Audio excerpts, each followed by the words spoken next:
Au lendemain de l'explosion meurtrière à Saint-Laurent-de-la-Salanque, près de Perpignan, les pompiers ont découvert un 8e corps. Le corps d'une femme de 66 ans qui était portée disparue. L'explosion a donc fait 8 morts. Benjamin Péter, vous êtes sur place pour Europe 1. Les enquêteurs tentent de déterminer si cette explosion est d'origine accidentelle ou criminelle. Oui, et ce qu'on comprend après les déclarations du procureur, c'est que cette partie enquête ne fait véritablement que commencer. Ce n'est qu'à partir de demain que les enquêteurs vont pouvoir pénétrer dans les lieux rendus très instables et périlleux par l'explosion et véritablement faire le tri entre de simples gravats et des indices, relier les témoignages qu'ils continuent de recueillir avec les éléments matériels, les comparer, les vérifier. Ce travail va être long, comme l'explique Jean-David Cavaillé, le procureur de Perpignan. Dans un événement aussi traumatique que celui d'une explosion, les témoignages, tout aussi fiables soient-ils, peuvent être contradictoires. Ce qui veut dire qu'à cet instant, il ne m'est pas possible de vous dire si c'est une explosion suivie d'un incendie, un incendie suivi d'une explosion, parce que ça sont des éléments scientifiques que nous ne pourrons engager à la réflexion que sur plusieurs jours de travail.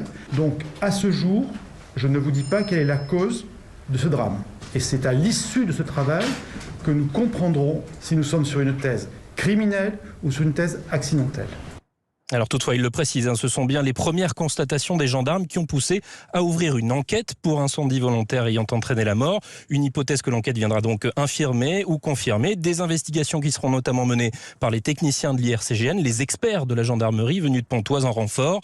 L'autre difficulté va aussi être de finir l'identification des victimes dont la 8e a été donc retrouvée à la mi-journée. On a certes 8 disparus et 8 corps, mais il faut s'assurer que les identités correspondent. Un travail là aussi rendu difficile par la violence de l'incendie. Benjamin Péter à Saint-Laurent-de-la-Salanque pour Europe 1.